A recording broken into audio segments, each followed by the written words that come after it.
bersyukur. Terima kasih Tuhan, kami bersyukur punya Tuhan yang setia akan janji-Mu, setia kepada firman-Mu, karena Tuhan adalah firman sendiri. Karena itu kami juga mau dengar akan firman-Mu, firman yang memberikan jaminan, firman yang memberikan kepastian. Tuhan terima kasih, urapi hamba-Mu, urapi kami semua. Kami siap dengarkan firman-Mu, kita yang siap bersama katakan amin. Mari angkat kita deklarasikan 2, 3. Aku percaya firman-Mu berkuasa, aku percaya firman-Mu dapat merubah seluruh hidupku. Aku percaya firman-Mu adalah Tuhan sendiri. Aku siap untuk menerimanya dan melakukannya. Dalam nama Yesus, amin. Haleluya. Silakan duduk. Bro and sis, kita baca firman-Nya. Yohanes 6, 1-13. Oke. Saya mau difoto dulu. Oke, ayat 1 saya 2, Bapak Ibu, Bro and sis 3 selanjutnya ya. Demikian firman-Nya. Sesudah itu Yesus berangkat ke seberang danau Galilea, yaitu danau Tiberias. Saudara 2, 3.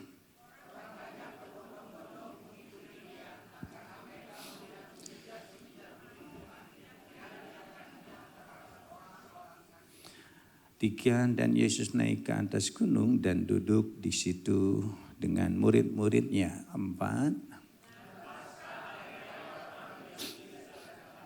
5. Ketika Yesus memandang sekelilingnya dan melihat bahwa orang banyak berbondong-bondong datang kepadanya, berkatalah ia kepada Filipus, di manakah kita akan membeli roti supaya mereka ini dapat makan?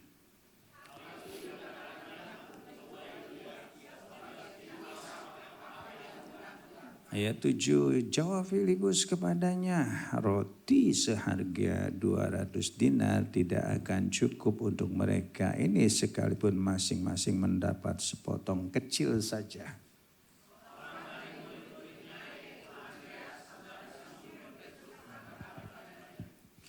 Ayat yang 9, di sini ada seorang anak yang mempunyai 5 roti jelai dan 2 ikan. Tetapi apakah artinya ini untuk sebanyak orang ini? 10.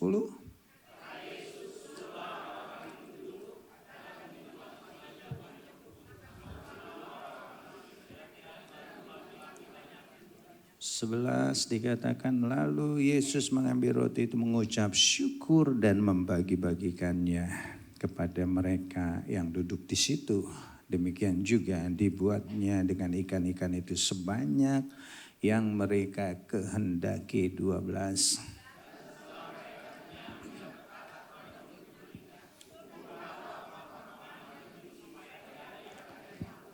13 bersama 2, 3. Maka mereka pun mengumpulkannya dan mengisi 12 bakul penuh potongan-potongan dari 5 roti jelai yang lebih setelah orang makan. Katakan amin. Bisa lihat kiri kanannya, katakan shalom. Oke, sekali lagi lihat kiri kanannya, lebaran sebentar lagi. Ya, gua maafin lo bentar lagi. Oke, mereka bilang nanti maafinnya. Kita harus senantiasa memaafkan dan mengampuni. Katakan amin. Nah, saya lanjutkan. Bapak Ibu, Bro and Sis masih dalam serial The Great Harvest. Nah, hari ini judulnya adalah multiplication atau multiplikasi atau pelipat gandaan. Saya sangat rindu saya mengalami pelipat gandaan. Dan saya juga rindu Bapak Ibu, Bro and Sis juga bisa mengalami hal yang sama.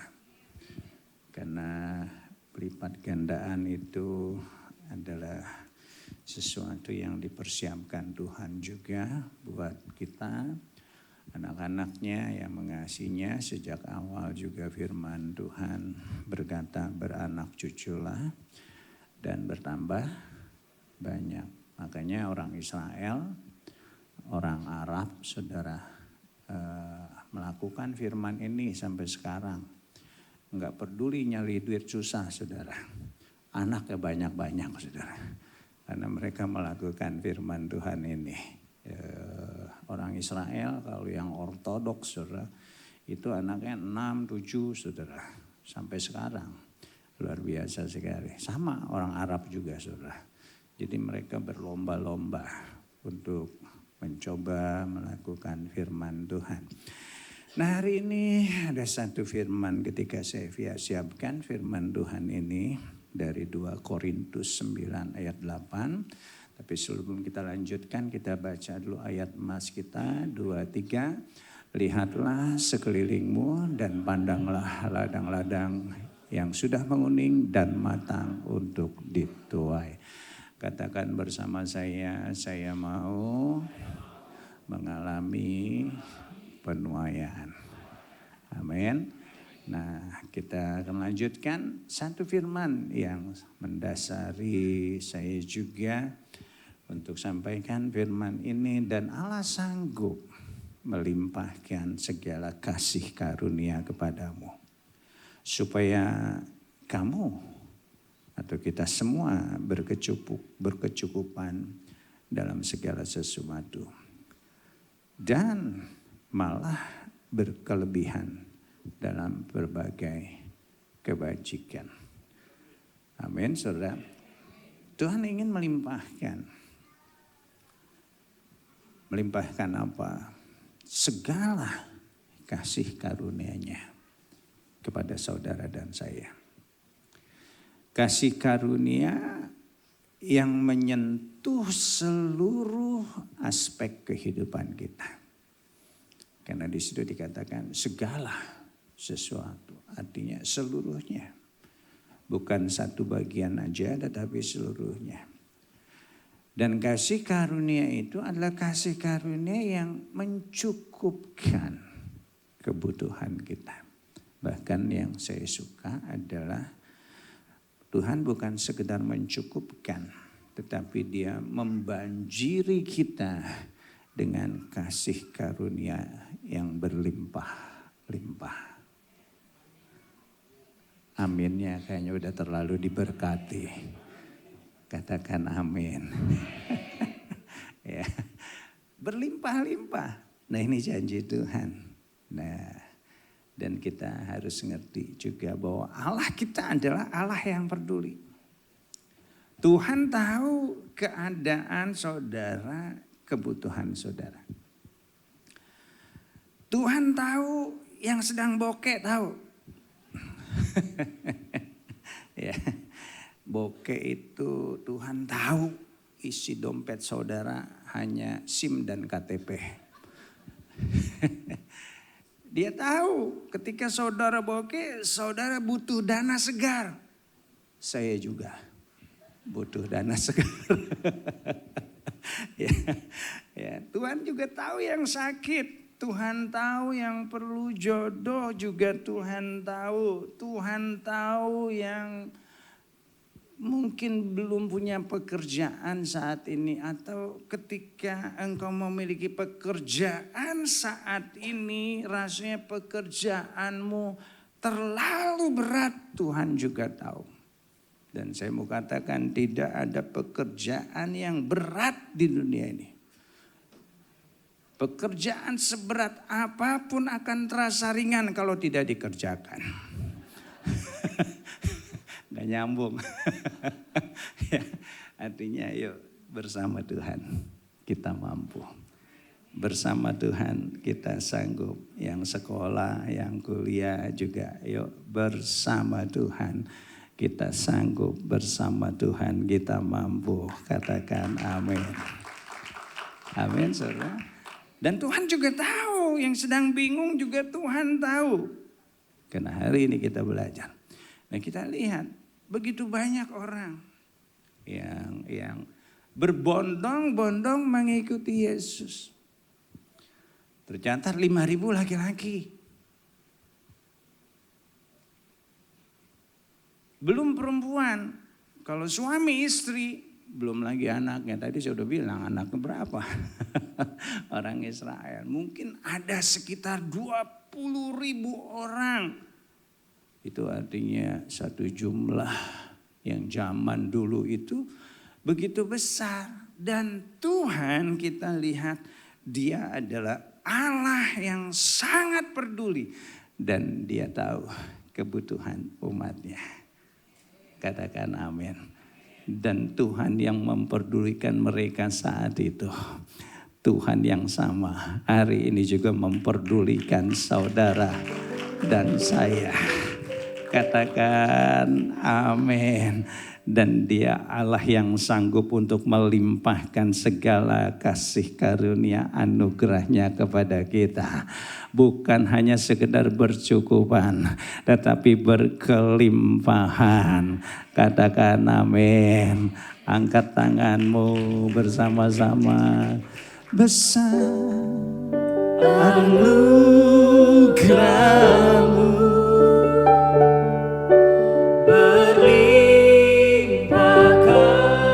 kasih-Mu, semakin hari semakin bertambah besar anugerah-Mu, besar anugerah-Mu,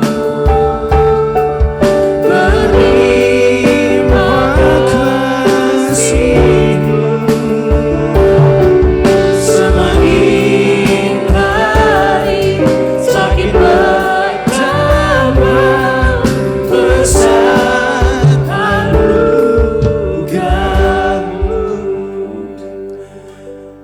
Kan itu satu doa saya juga ketika saya ada di tanah perjanjian. Saya rindu jemaat di tempat ini semakin diberkati. Amin. Gak ada yang kekurangan berkat. Orang yang kekurangan berkat itu lebih cepat pusing dibandingkan dengan kekurangan darah.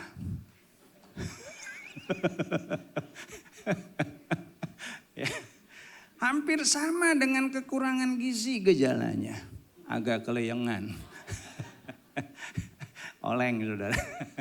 Nah kan itu saya rindu ya semuanya tetap diberkati. Keadaan ya memang kayak gini saudara. Kayaknya susah kita untuk jauh lebih diberkati. Tapi saya pegang firman ini.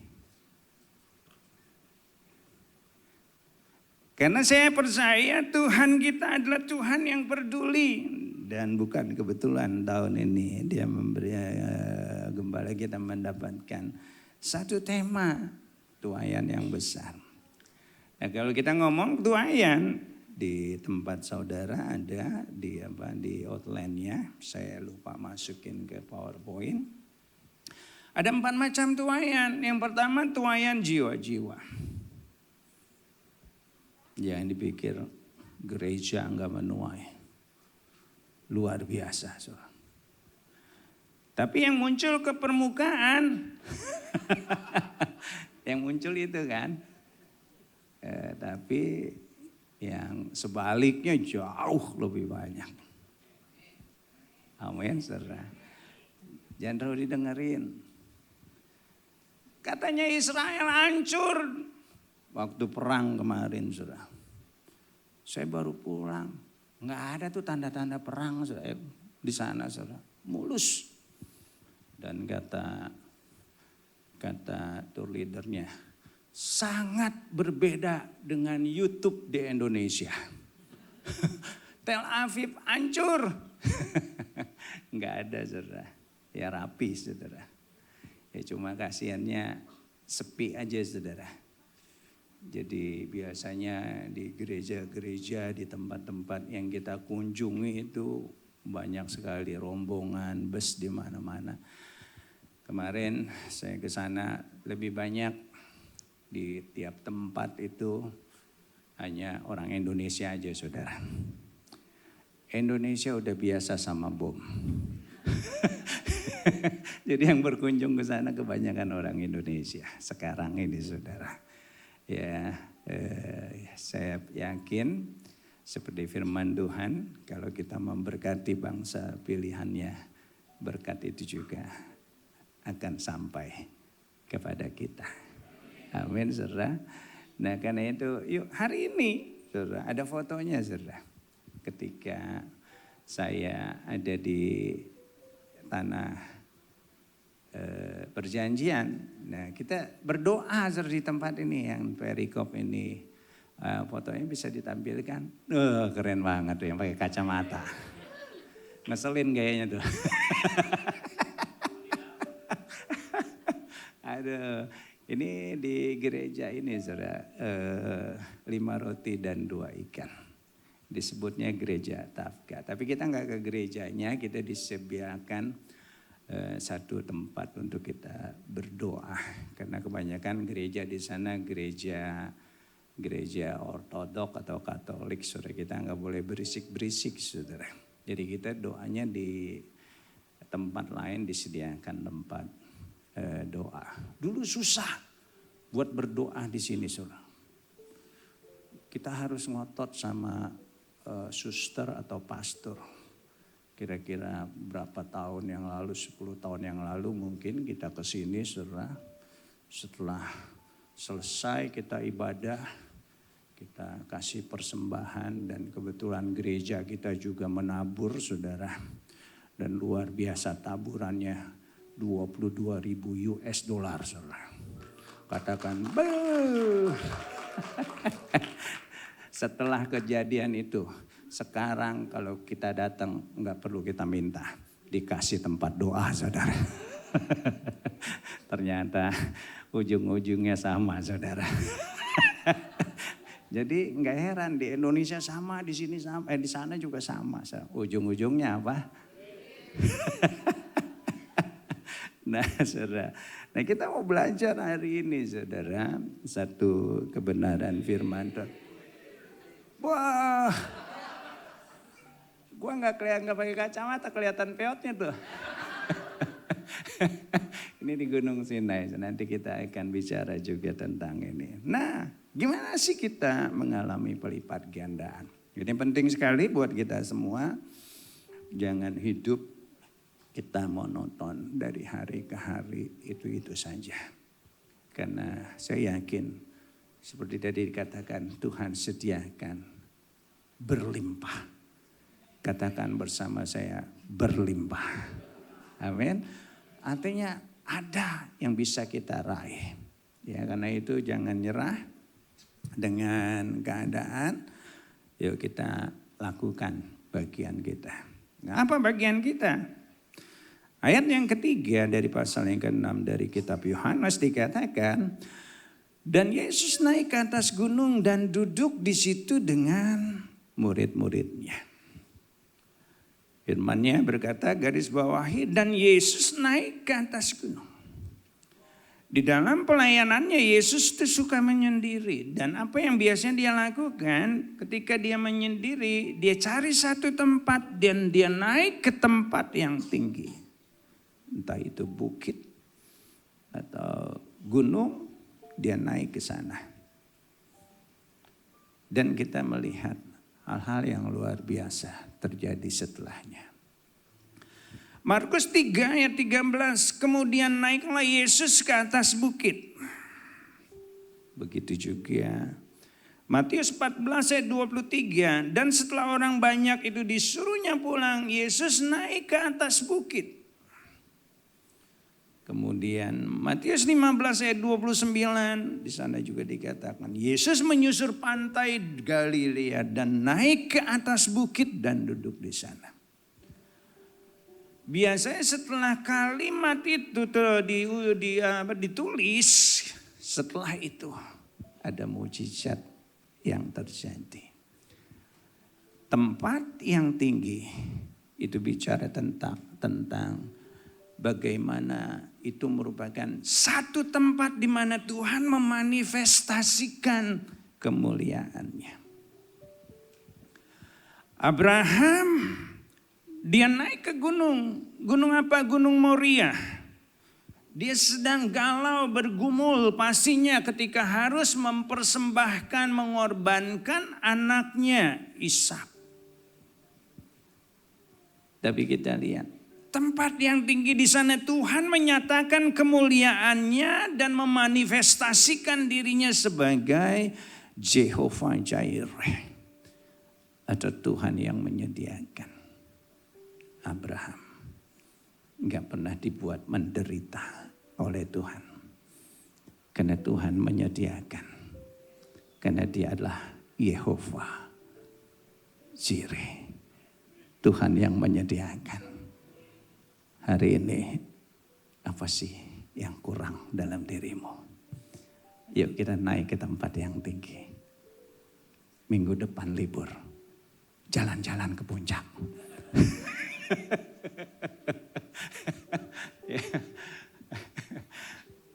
Siapa lagi yang naik ke tempat tinggi? Musa. Dia naik ke tempat yang tinggi di Gunung Sinai. Pulang, dia bawa 10 hukum Allah. Sama seperti tadi tuh laki bini, dia naik ke tempat yang tinggi Gunung Sinai. Ceritanya, pulang-pulang karena saya harus mengawal. Pak Ju gak boleh di depan, harus di belakang. Saya mengawal yang paling belakang. Pas, belum sampai ke bawah, gerimis saudara. Musa bawa berkat, saya bawa pilek. Tapi saya bersyukur di atas kita bisa melihat pemandangan yang begitu indah. Dan bisa merenung sudah. Saya nggak tahu dulu Musa naik apa. Apa jalan kaki, apa naik onta. Kalau saya sebagian naik onta. Ternyata naik onta itu menyiksa saudara. Karena di depan belakang dari pantat saya saudara itu ada kayu saudara. Pas sama tempat duduk kita saudara. Jadi kalau pas nanjak saya meluncur ke depan. Senjata saya kepentok. Kalau belakang tulang belakang saya kepentok. Serba salah saudara. Dan bukan waktu sebentar 1,5 jam saudara. Kalau naik kuda ada pelananya ya. Dia cuma dilapisin kain begitu saudara. Menikmati banget. Luar biasa. Kita harus ngangkang 1,5 jam. Ternyata pegel yang ngangkang begini. Aduh. Tapi pengalaman yang luar biasa. Elia dia naik ke Gunung Horeb. Dan dia berjumpa dengan Tuhan yang tadinya ketakutan, keberaniannya muncul lagi. Dan dia melakukan perkara-perkara yang luar biasa setelah itu. Daniel juga naik ke tempat yang tinggi. Dia naik ke loteng atas rumahnya. Dan dia berdoa di sana. Tuhan benar-benar membalikkan keadaan. Daniel mengalami mukjizat. Singa dibikin ompong. Luar biasa. Dan Tuhan Yesus naik ke tempat yang tinggi. Matanya, mukanya bersinar. Di Gunung Tabor saudara. Tempat yang tinggi bicara tempat di mana kita berjumpa dengan Tuhan. Kalau kita ingin mengalami perjumpaan dengan Tuhan. Yang pertama, yuk kita utamakan Tuhan. Amin. Bukan jalan-jalan ke puncak. Boleh, jangan dengerin yang tadi. Boleh kita jalan-jalan. Tapi ada yang penting, ayo Tuhan harus menjadi yang utama di dalam kehidupan kita. Katakan amin. Beda dengan orang-orang yang berbondong-bondong saudara. Mengikuti Yesus. Mereka di lereng gunung. Mereka hanya melihat-lihat. Mungkin ada yang jadi penggembira, mungkin hanya jadi cheerleaders. Ya, cuman ikut-ikutan, saudara. Mungkin ada yang nganter majikannya, mungkin hanya nganter pacarnya. Ya gak heran lapar. Tapi kita lihat Yesus dan murid-muridnya mereka ada di puncak gunung. Saya yakin Tuhan memelihara mereka. Bapa di surga memelihara mereka. Dan ketika Yesus turun, sesuatu yang luar biasa terjadi. Pelipat gandaan terjadi. Karena Yesus memulai dengan Bapaknya yang di surga. Karena firman Tuhan berkata Matius 6 ayat 33, carilah dahulu kerajaan Allah dan kebenarannya, maka semuanya akan ditambahkan, dilimpahkan. Kalau kita cari Tuhan dulu, semua akan ditambahkan kok kepada kita. Yakobus 4 ayat 2 di sana dikatakan, kamu tidak memperoleh apa-apa karena kamu enggak doa. Nah, kita evaluasi hidup kita. Apakah kita sertai hidup kita dengan doa? Ketika kita bekerja atau melakukan apapun. Tuhan pernah menegur bangsa Israel di dalam kitab Hagai. Kamu makan tapi enggak kenyang. Kamu minum tapi enggak puas. Kamu pakaian tapi enggak rasakan kehangatan. Kamu kerja seperti menaruh upahmu di pundi-pundi yang berlubang. Enggak ada hasilnya. Firman Tuhan berkata, Hagai 1 ayat 8, jadi naiklah ke gunung, bawalah kayu dan bangunlah rumah Tuhan. Nah, Tuhan mau supaya bangsa Israel membangun rumah Tuhan dulu sebelum melakukan hal yang lain. Hasilnya, Hagai 2. Ada satu ayat yang berkata, kepunyaankulah perak, kepunyaankulah emas, kemegahan bait suci yang baru dialami oleh bangsa Israel. Dan saya yakin ketika kita naik ke atas gunung menjumpai Tuhan, ada Tuhan yang berkata, kepunyaankulah perak, kepunyaankulah emas. Kayaknya udah kaya semua ya, gak ada tepuk tangan ya. Amin, saudara. Nah, karena itu yuk kita awali. Setiap hari dengan sarapan.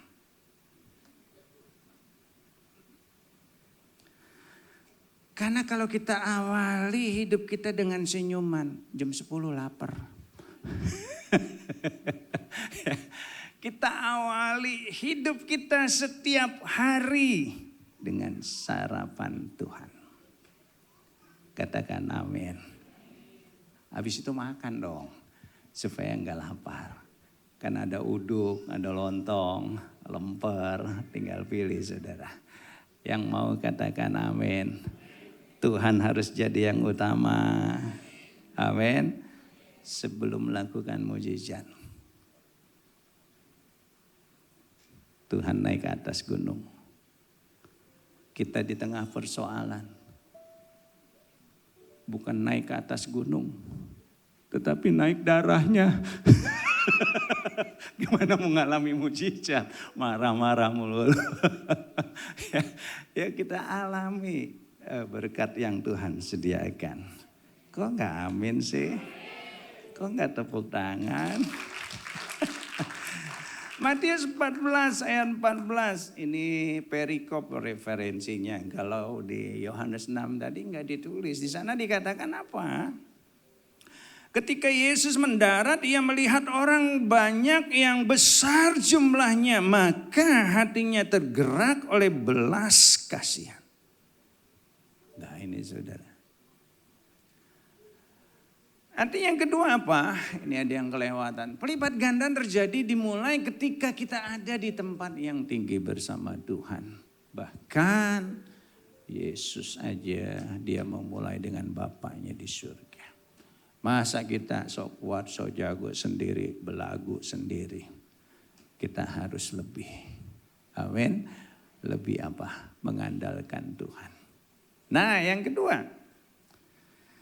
Dikatakan maka tergeraklah hati Yesus oleh belas kasihan. Di dalam pelayanannya sebelum Yesus melakukan mujizat sering ada kalimat ini, Matius 20 ayat 34, waktu dia menyembuhkan 2 orang buta, maka tergeraklah hati Yesus oleh belas kasihan, lalu dia menjamah mata mereka. Mujizat terjadi. Markus 1 ayat 41, ketika Yesus menyembuhkan orang sakit kusta, firman-Nya berkata, maka tergeraklah hati Yesus oleh belas kasihan. Lalu ia mengulurkan tangannya. Jadilah engkau tahir. Kesembuhan terjadi. Begitu juga ketika dia membangkitkan anak seorang janda di Nain. Tergeraklah hati Yesus oleh belas kasihan. Kemudian dia berkata kepada si janda itu, jangan menangis. Dan anak itu bangkit. Dimulai dari kata belas kasihan. Katakan bersama saya, belas kasihan. Kalau kita mau mengalami yang namanya pelipat gandaan, harus dimulai juga yang kedua dari belas kasihan. Katakan amin. Pak, belas kasihan apa? Compassion. Dalam bahasa Latinnya dikatakan compati, artinya adalah menderita bersama. Atau memiliki satu empati terhadap orang lain, bukan hanya perasaan, tetapi ditindaklanjuti dengan sebuah tindakan untuk meringankan persoalan orang tersebut atau untuk menolong orang tersebut. Nah, itulah yang dikatakan belas kasihan.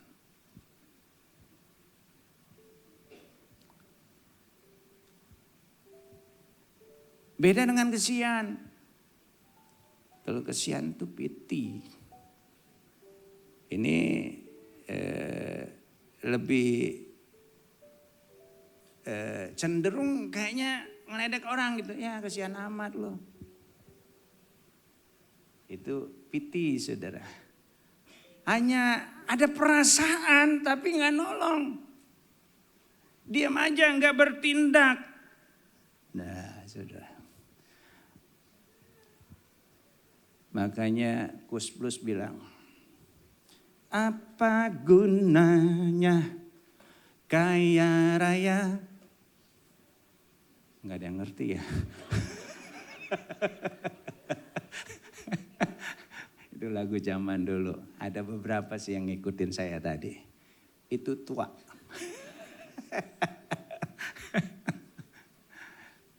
Nanti di rapnya, oh kasihan. Oh kasihan. Kalau kita kaya, kalau kita enggak tahu cara menggunakannya, katanya oh kasihan. Nah karena itu, yuk, belas kasih adalah hukum yang utama dan yang pertama. Amin, saudara. Jadi firman Tuhan itu, Alkitab kalau diperes cuma satu kata, kasih. Enggak ada lagi, saudara. Kalau kita melakukan kasih, artinya kita sedang bertindak di dalam firman-Nya, di dalam kebenarannya. Firman Tuhan berkata, Amsal 19 ayat 17, siapa menaruh belas kasihan kepada orang yang lemah, dia memiutangi Tuhan. Tuhan kita bukan Tuhan yang suka berutang. Ketika kita berbelas kasihan. Matius 25. Apapun yang kita lakukan terhadap orang yang paling hina sekalipun kita sedang melakukannya buat Tuhan. Ketika kita memberikan belas kasih. Tuhan itu saya yakin. Dia akan memberkati kita. Amin. Akan memiutangi Tuhan. Dan Tuhan kalau bayar, pasti ada lebihnya. Tuhan gak ada yang amin. Katakan haleluya. Yuk kita miliki belas kasihan. Kalau kita miliki yang kedua ini katakan wow.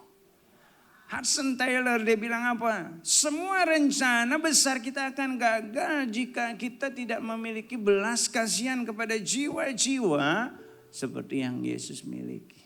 Ini seorang hamba Tuhan yang luar biasa, saudara. Dia tahu betapa luar biasanya belas kasihan itu kalau kita lakukan dalam kehidupan kita. Yang ketiga, 5 menit lagi. Kayaknya enggak keburu, saudara. Ya. Ayat yang ke-9 dari Yohanes 6. Di sini ada seorang anak yang mempunyai 5 roti jelai dan 2 ikan. Tetapi apakah artinya untuk orang sebanyak ini? Ini yang ketiga, saudara.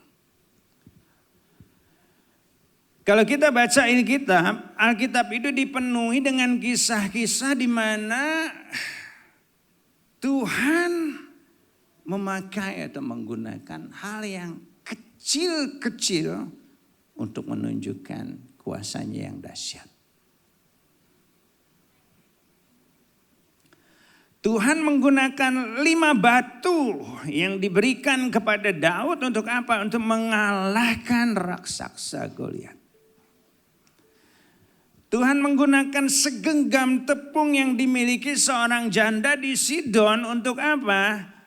Untuk Elisa melakukan mujizat dan kita bisa lihat dari segenggam tepung itu bisa memelihara si janda dan anaknya selama musim kering.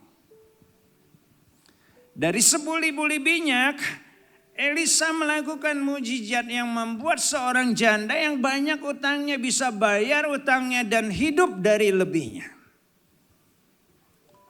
Gideon yang kecil, merasa kecil, bisa digunakan oleh Tuhan untuk menjadi pahlawan bangsa Israel. Begitu juga Musa yang rasanya hidupnya enggak berarti, enggak bisa apa-apa, enggak bisa ngomong, saudara.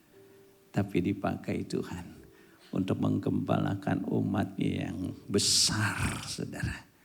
Dan kan itu saudara hari ini. Yang ketiga, kalau kita ingin mengalami perkara-perkara yang besar, tuaian yang besar, jangan pernah merasa kecil.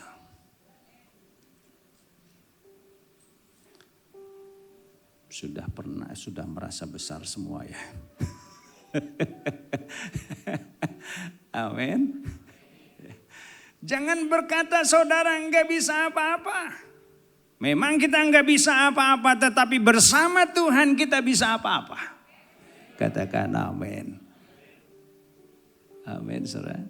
Tuhan kita Tuhan yang besar.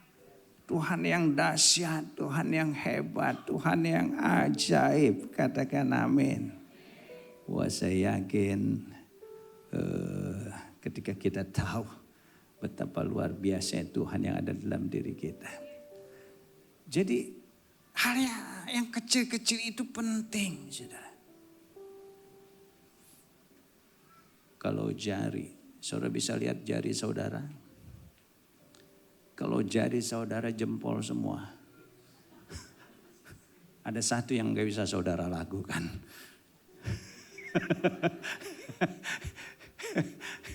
Bisa mampet hidung saudara. Butuh yang kecil.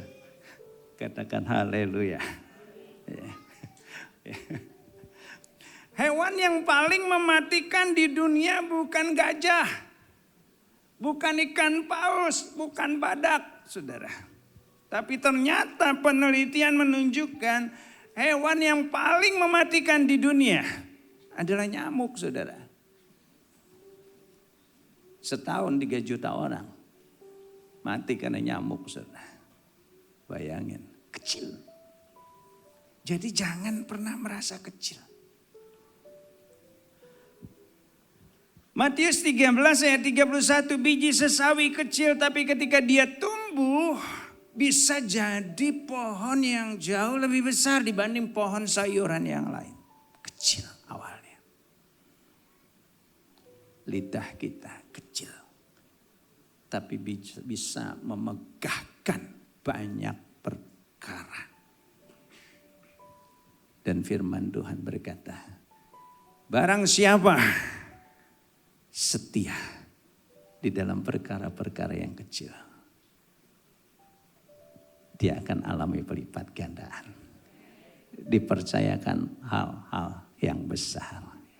Karena itu yuk kita belajar setia. Amin. Dengan apa yang ada pada kita. Bukan dengan apa yang tidak ada pada kita. Yang ada pada kita terlalu cukup. Mungkin saudara berkata, Pak, terlalu kecil yang bisa saya kontribusikan. Tuhan kita enggak diukur dengan apa yang kita punya. Dia bisa menggunakan yang kecil yang ada di dalam diri kita untuk kita melakukan perkara-perkara besar. Sepanjang kita mau mempersembahkannya kepada Tuhan. Baru kali ini gue ditepuk tanganin, dari tadi gak ada tepuk tangannya ya. Katakan haleluya. Yuk, jangan ada yang merasa minder, jangan ada yang merasa kecil. Small things matters. Katakan amin. Hal-hal yang kecil itu penting buat kita semua. Yesus sanggup melipat gandakan apa yang ada pada kita.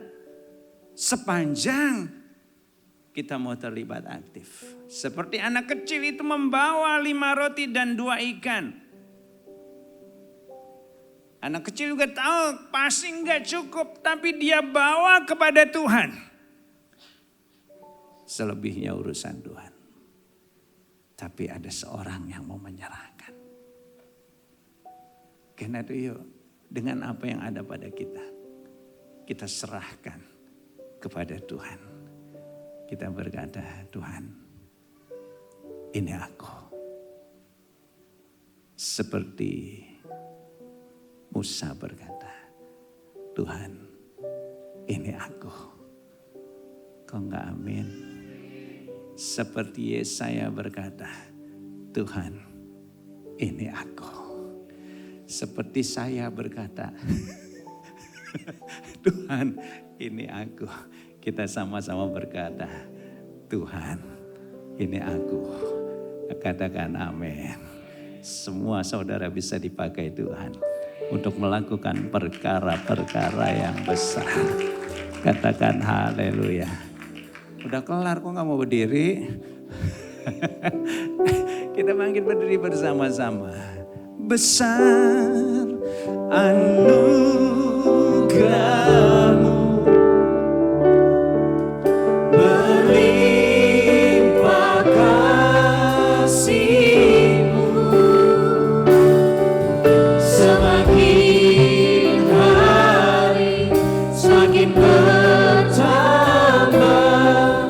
Besar anugerah, besar anugerah.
Tuhan kami bersyukur,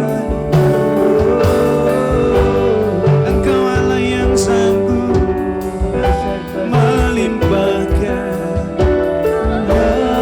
segala anugerah kasih karunia.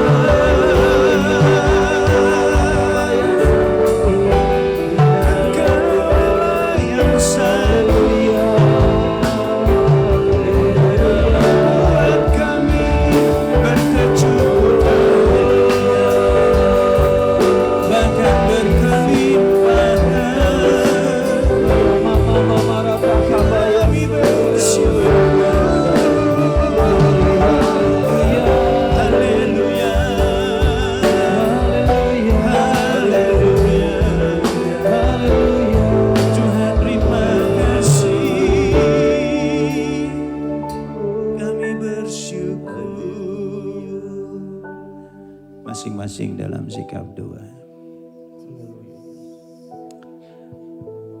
Mungkin kau menantikan doayan itu. Mungkin kau rindu, Tuhan, aku rindu alami multiplikasi. Mungkin selama ini kita kurang naik ke tempat yang tinggi. Selama ini kita ada di lereng. Inilah saatnya kita ambil langkah. Tuhan, aku mau daki gunung-Mu. Aku mau daki. Aku tahu berat mendaki. Tapi aku mau daki. Aku mau daki. Seperti Engkau mendaki ke tempat yang tinggi. Aku juga mau daki gunung kudus-Mu Tuhan. Aku gak mau tetap di bawah. Aku mau daki gunung kudus-Mu. Gunung di mana Engkau nyatakan kemuliaan-Mu. Engkau nyatakan dalam hidup kami.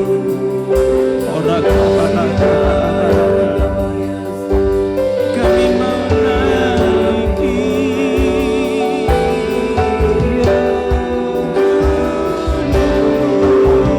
berjumpa dengan Tuhan,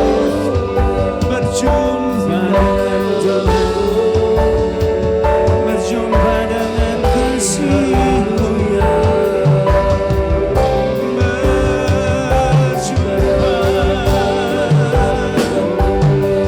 dengan kasih yang besar. Biar kasih melimpah atas kami.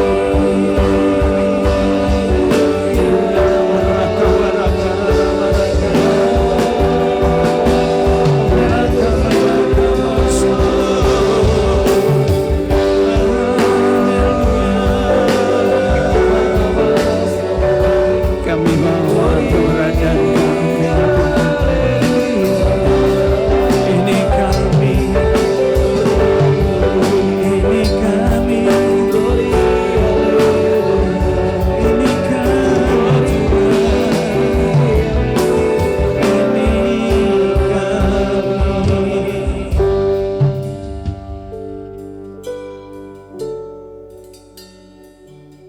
Lakukan mujizat-Mu buat anak-anak-Mu Tuhan. Lakukan. Sehingga setiap hari, setiap saat mereka juga boleh mengecap kasih karunia, anugerah yang berkelimpahan. Di masa-masa sulit seperti ini, mereka butuh itu. Berkati anak-anak-Mu. Pribadi lepas pribadi berkati. Keluarga demi keluarga berkati. Usaha, sekolah, kuliah mereka, pekerjaan mereka Tuhan berkati. Jadikan mereka beda Tuhan. Jadikan mereka spesial. Terima kasih Tuhan, kami terima berkat-Mu. Angkat kedua tangan-Mu. Biar kiranya berkat damai sejahtera yang melimpah. Dari Allah Bapa, kasih dan cinta Tuhan Yesus. Persekutuan, pertolongan, perlindungan, kuasa. Dari Allah Roh Kudus menyertai-Mu mulai hari ini bahkan sampai selamanya. Yang percaya bersama katakan amin. Haleluya. Selamat hari Minggu, Tuhan Yesus memberkati Bapak Ibu semuanya. Sampai jumpa minggu yang akan datang.